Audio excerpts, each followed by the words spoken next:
Sot do të kemi mundësi të analizojmë së bashku rekomandimet kyçe të dala nga tryeza e organizuar në Ohër. Do të rekomandimet kyçe të kësaj rezolute, të cilat janë produkti një dialogu të hapur dhe bashkëpunues ndërmjet institucioneve dhe shoqërisë civile në të 4 vendeve të Ballkanit Perëndimor, gjithsesi nga Shqipëria, Kosova, Maqedonia e Veriut dhe Serbia. Digitalizimi i shërbimeve publike është një proces i pashmangshëm dhe jetik për zhvillimin demokratik dhe ekonomik të rajonit tonë. Megjithatë, suksesi i këtij procesi nuk mund të matet vetëm me ritmin e avancimit teknologjik, por me standardizimin pra të legjislacionit dhe politikave tona me ato të Unionit Evropian dhe mbrojtjes të dhënave dhe të drejtave të njerëzit. Unë kam qenë pjesë e tryezës organizuar në Ohër, ka qenë një aktivitet shumë i rëndësishëm, ku është folur në përgjithësi për digitalizimin e administratës publike dhe nevojat që i kanë shtetet për masat që duhet me ndërmarrë me qëllim që me qenë të përgatitur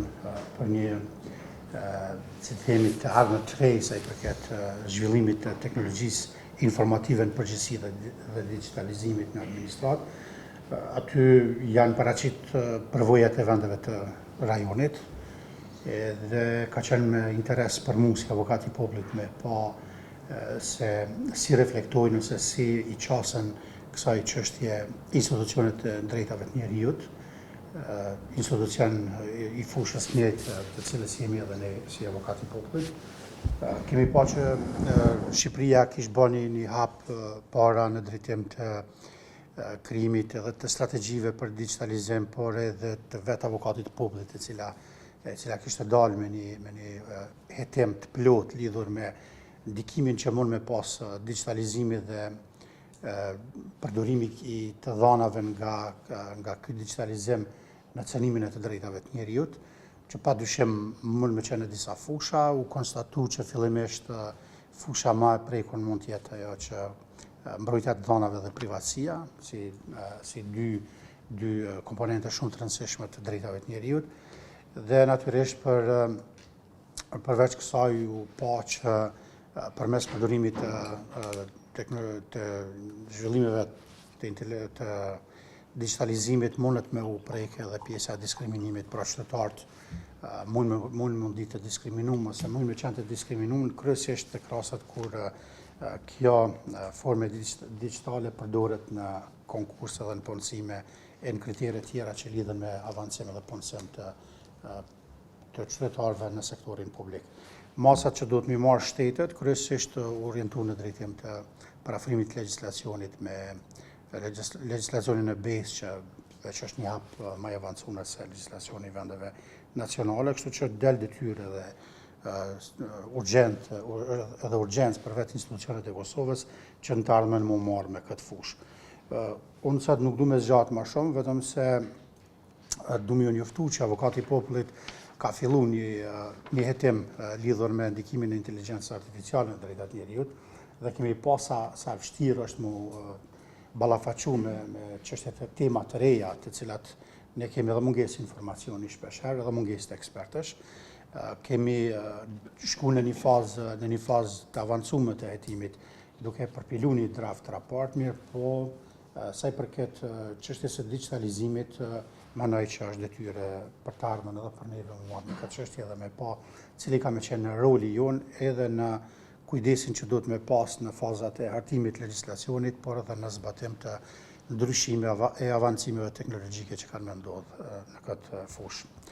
Kështu që me mleon veç të falenderoj për këtë organizim, rezolutën e kemi pa, është një dokument i përpilum shumë mirë. Unë personalisht nuk kam ndonjë koment, vetëm ju përgëzoj dhe uroj që kjo rezolut të kryj efektin e vetë dhe të ndikoj edhe tek autoritetet që do të krijohen në Republikën e Kosovës, në institucionet e reja që me pas parasysh ato rekomandime që janë dhënë me përfil dhe me zbatu, nga se do të jetë një interes përgjithshëm për ne. Faleminderit shumë. Procesi i digitalizimit në Kosovë edhe në çdo vend është një proces i cili ka nis tashmë dhe nuk do të përfundoj shpejt edhe nuk do të përfundoj ndoshta edhe pa pasoja nëse ne si ligjvënës, nuk do të vendosim rregullat të cilat duhet të zbatohen për t'i mbrojtur pikërisht drejtat e njeriut, që unë do ndalem vetëm të drejta e mbrojtja e privatësisë apo mbrojtja të dhënave personale që bie edhe në fushveprimin e Agjencisë për Informim e Privatësi. Jemi, e them shpesh që jemi një prej vendeve që jemi në zhvillim, po që kemi arrit me transpozu direktivën evropiane, qoftë për mbrojtjen e dhënave, qoftë gjitha fushat, në ligjet tona nacionale, në këtë rast edhe GDPR-in apo regulativën e përgjithshme evropiane për mbrojtjen e dhënave në ligjin tonë, që pothuajse kemi krejt të ngjashëm. Ajo që nuk pajtohem asnjëherë është fakti që ne bëjmë transpozime të regulativave evropiane dhe asnjëherë nuk bëjmë një analizë parapraktik të ndikimit të këtyre regulativave, edhe sa jemi të gatshëm t'i zbatojmë ato. Për atë edhe neve shpesh herë ligjet na mbesin pa u zbatuar, domethënë sepse ne kemi pjek kushtet në shoqërinë tonë, sepse ndrimi i politikave të mëdha dhe reformave, sidomos aty në ligjeve që kanë një farë reformimi, kërkojnë një reformim, kërkon kohë dhe duhet bëhet faza, dhe si proces duhet të jetë mirë i koordinuar dhe i rregulluar. Gjithsesi, nëse flasim për mbrojtjen e dhënave personale, ne kemi arritur, kemi një regulativ shumë të mirë ligjore, të zbatueshme tashmë pothuajse në tërsinë e vet si ligj. Kemi iniciativën e re që kemi bërë draftin e ligjit apo regulativën e re evropiane, po ne draftin e ri të ligjit për mbrojtjen e dhënave personale nga institucionet e zbatimit të ligjit që përfshin policinë, prokurorinë e kështu me radhë, që kanë specifikat e veta. Edhe kjo neve na e ndihmon, domethënë edhe na jep bazën që ne t'i mbrojmë dhënat personale në këtë kohë të digitalizimit, sikur gjitha vendet tjera. Sa i përket përputhshmërisë me rregullat e BE-s, ne kemi nxjerrë edhe udhëzues për zbatimin e ligjit mbrojtjes dhënave që çon drejt kompletimit të kësaj kornise, por në anën tjetër agjencia në këtë e-governance strategji që të fundit që u bën Kosovë dhe me proceset që fillun të digitalizimit me mbështetje edhe të donatorëve që i kishim, arritëm të jemi një aktar kryesor në proces, gjë që nuk e kishim problemin në të jemi mbranda tyre, po të jemi ata që ju tregojmë për kërkesat që i ka ligji për mbrojtjen e dhënave, pikërisht për ta mbrojtur dhe për ta ruajtur këtë që ne kemi, qenien humane. Sepse sot digitalizimi, e thash jo rastisht, është proces që do të bëhet, dashtëm ne ose s'dashtëm ne duhet ta kryjmë. Mirë po, ajo që është risku më i madh dhe sfida më e madhe është pikërisht ndikimi i inteligjencës artificiale. Tani, nëse flasim për ku jemi si shtat, vetëm ndërlidhja sistemeve që është duke u bërë aktualisht, domethënë qysh nisi në mënyrë jo të drejtë. Dhe në momentin që nis një proces pa u përmbajtur bazës ligjore, mund të ketë pasoja. E mira është që ka filluar një proces duke i pas parasysh dy parimet bazë të mbrojtjes dhënave, që gjatë ndërlidhjes së sistemeve, gjatë zhvillimit të aplikacioneve, platformave të ndryshme, domethënë digitalizimit në përgjithësi, të merren parasysh baza e mbrojtjes së të dhënave personale, që njihet me termin privacy by default, dhe gjatë dizajnimit të përdoren qelsa të atill që njihen në terminologjinë teknike, që njihet si privacy by design, domethënë të përdoren mekanizma zhvillues që e mbrojnë dhe e ruajnë të dhënën personale apo e sigurojnë mbrojtjen e informacionit në sisteme digjitale. Është të vazhdu si proces, ne jemi në dijeni për këta, atë që kemi arrit me botë që jemi shumë të lumtur është që kemi arrit edhe në nivelin komunal, edhe në nivelin qendror të ASHI-ja, po flas gjithëherë, t'ju ofrojmë modelet më të mira, në fakt të komunat kemi arrit t'ja punojmë standardin për